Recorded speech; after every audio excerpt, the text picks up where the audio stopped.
Today on Mega Man Fully Charged, surfs up in Silicon City as Mega Man 5's Wave Man crashes onto the scene. Later, Fireman re-emerges to turn up the heat.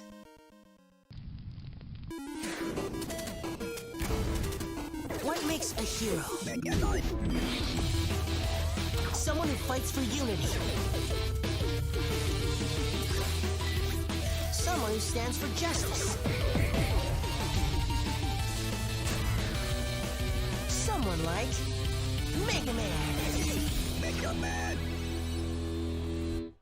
In my previous video, I expressed my desire to evaluate Fully Charged on its own terms. Shortly after uploading it, however, I realized my review focused too heavily on what episodes 3 and 4 did wrong. Not once did I commend these episodes for following through on its creators' stated objectives for the series. Thankfully, the first of today's episodes gives me the perfect opportunity to go over what Fully Charged has done right so far. Please Rush Home finally introduces Mega Man's canine companion Rush, and as a longtime Mega Man fan, I couldn't be happier. Unlike his depiction in the 90s Mega Man cartoon, Rush isn't used as Scooby-Doo-esque comic relief. Mega! Right back! Messages! Here, he acts more like a real dog, albeit a smarter and more heroic one. This characterization extends to his design, making this Robo-Dog look more dog than Robo. I do find the lack of his trademark red jarring, but there are still plenty of episodes left if you catch my drift. Besides, Rush's more realistic appearance makes his roughhousing with Aki more adorable, and his running away more, "Aww, he wrote a goodbye note."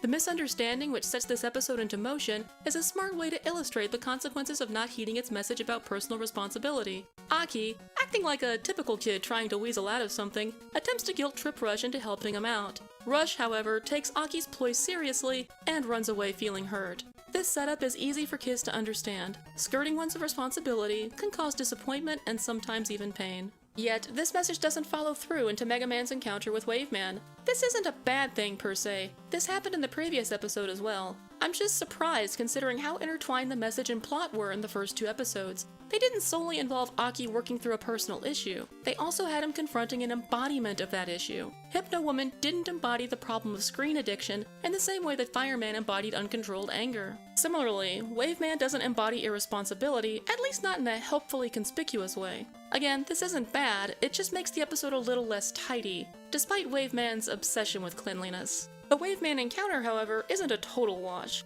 In lieu of bringing things full circle, this episode shows off exactly what I alluded to earlier. Throughout this series so far, Fully Charged has made good on depicting a character who, quote, is more focused on helping others and understanding adversaries than just locking them up. Mega Man wanted to know why Fireman was so angry, and what Drillman was embarrassed about. He wanted Hypno Woman to know there was another way to help people than what she was doing. Mega Man's approach favors de-escalation and reserves force as a last resort. There's this law enforcement concept I read about once. I can't find it now, but it goes something like this. What an officer does affects what a person thinks. What that person thinks affects what they do. This in turn affects what the officer thinks and then does next. Thus, successful de-escalation requires an officer to be mindful of how their actions are interpreted. Mega Man has exemplified this concept in every encounter so far, and that trend thankfully continues with Wave Man. There's this little bit right here that's just perfect. Listen. I'll find you, even if I have to wash it all away! Let me guess. Batman? Wave Man! Do I look like a bathtub? Ah! Okay, less jokes. Got it. Mind telling me what you're looking for? Or maybe just stop, please? Did you catch it? Mega Man wasn't just aping Spider-Man's shtick. He was recognizing that his joke had inadvertently escalated the situation and decided to change his approach. He rightly observed that what he did affected what Wave Man thought and then did. Force does come into play later, but it's only after Wave Man's actions indicated that talk wasn't working. And even then, Mega Man relents when he notices an opportunity to get Wave Man talking again. It's almost beautiful that Mega Man replicates Wave Man's schematic while learning more about why he's so upset. He's figuratively and literally downloading his adversary. Sure, there are some shades of the same kind of emotional manipulation Aki tried on Rush, but, hey look, an alligator! Please Rush Home definitely succeeds in delivering positive messages for kids while being engaging enough for them to take. It's light on action, but big on fun and funny moments. And of course, it brings in Rush and gives him way more character than he's ever had. Meanwhile, Blaze of Glory focuses more on the show's universe than on its mission statement. I can't say I expected Fully Charged to repeat a Robot Master appearance this early in the series. Many of them from the title screen haven't even shown up yet. By not introducing a new Robot Master, however, this episode can instead focus on character development. Of course, Aki gets the bulk of this. Besides learning to embrace his differences as a robot boy among humans, he also gets to hone his hero identity as Mega Man. Mega Mini's quick advice on how to gently turn down Bert's offer of help is nice. Good heroes kick butt, but great heroes are also inspirational. Mega Man's extra effort pays off too by motivating Bert to find another way to help. Now, despite this version of Albert Wily having almost nothing to do with the scheming scientist, he's still a noteworthy character in his own right. Besides being Aki's best friend, he's also reliable and selfless. Back in Drilling Deep, he helped Aki get over his debilitating embarrassment. Here, he dismantles his Wily cycle to heat-proof Suna's drone, which allows the two of them to help Mega Man flush out Fireman. He's no Dr. Wily, but he doesn't need to be. Breaker Knight has that covered. Instead, Fully Charged uses the Wily name to fill out the good side with a pleasant character that lies within the orbit of the Light family. This makes Bert the Hunker Muddlefoot to the Light's Mallards. And I'm okay with that, especially since he's more helpful and competent than old Honk. Finally, Fireman has changed a little since his last appearance. He's still a pawn in Breaker Knight's schemes, but he's also been working on his anger issues. The quips that Mega Man and Mega Mini made before about him seeking help or getting a hobby may have prompted Fireman to do just that. It's hard to tell. Those jokes are easy to make, and Blaze of Glory and Throwing Shade have different writers, so it could be a coincidence. I'm leaning towards it being intentional since later episodes show that Mega Man does get through to some Robot Masters, and this fits with the show's goal of promoting constructive dialogues with adversaries. Now, predictably, Fireman's efforts towards self-improvement don't help. He walks around calling himself mindful and enlightened, but really, he's just rationalizing his behavior with the new buzzwords he picked up. This subtly ties into one of this episode's messages by demonstrating the difference between talking the talk and walking the walk. Fireman isn't acting for the good of all robots. He's acting from his disgust for humans.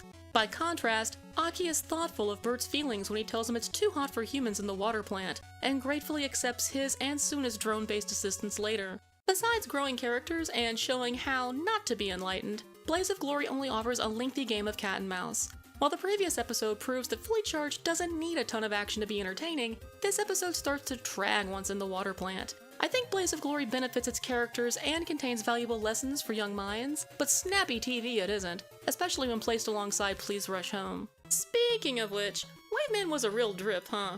Well, his Fully Charged character is pretty dang faithful to the canon. According to the Robot Master Field Guide, Waveman is known for being highly emotional and easily moved to tears. He is an antisocial robot who is not easily approachable. He also hates sludge and toxic waste. All of this is present and accounted for. And other than slimming down and sporting a back tank, Waveman's Fully Charged design is very faithful to his classic version. His waterway weapon appears to have been replaced with simple water blasts and occasional hydrokinesis, but I like his harpoon doubling as a grappling tool. It jives with his role in waste cleanup, which, incidentally, was very cutely portrayed in his flashback. And per my wish last video, that flashback sported classic stage assets. Waveman's theme gets about as much play as Drillman's in Drilling Deep, but there's a brief bummer mix used at one point that elicited the intended emotion from me. Waveman's sympathetic performance helped too. I didn't talk about Fireman's design in my first Fully Charged review, so I'll remedy that here. Yep, that's Fireman alright. The most notable changes in his Fully Charged design make sense. Since Fireman hails from the very first Mega Man game, his classic look is very simple. Embellishing this design with added colors and details is smart. It marries the essence of Fireman with the art design of Fully Charged. His slightly cherubic face is the only thing lost along the way. Honestly, I wouldn't be surprised if people who haven't played Mega Man for decades thought Fireman always looked like this. He follows the Fully Charged trend of having his weapon altered, but Firestorm is a weird weapon anyway. Generic fireballs and flamethrowing are fine. Please Rush Home and Blaze of Glory are a notable improvement from the previous two episodes. The former debuts Rush and showcases what makes Mega Man different from other heroes. The latter assures viewers that the show's characters will learn and grow over time. Together, these episodes inch Fully Charged ever closer to fully realizing its potential. Next time on Mega Man Fully Charged, the first game's coolest character gives everyone chills, and the show's second original Robot Master is a blast. Thanks for watching! For more Mega Man content, how about my review of Mega Man 11? For something a little different, have you heard of Twinkle Star Sprites? No? Then what are you waiting for? See you soon.